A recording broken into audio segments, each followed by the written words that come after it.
In what time will simple interest be 2/5 of the principal at 8% per annum? অর্থাৎ বলছে যে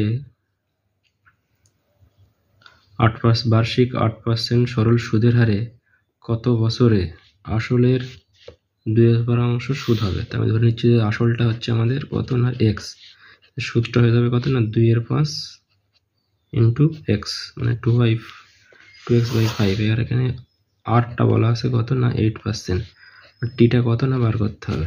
ঠিক আছে, আমাদের সিম্পল সূত্র টি ইজিক্যাল টু কি হয় না, উপরে হয় আই গুণ 100, নিচে হবে কত না পি গুণ আর। তো আই এর মান কত হচ্ছে না, উপরে 2x নিচে 5 লিখলাম, সূত্রের 100 লিখলাম, পি মানে আমার এক্স, আর মানে 8।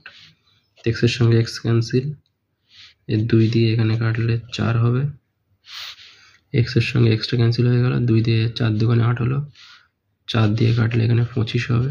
ঠিক আছে, 4 25 100, 5 দিয়ে কাটলে 5 5 25, অর্থাৎ 5 বছরে, ঠিক আছে, আসল যে আছে তার 2/5 সুদ হয়ে যাবে আমাদের।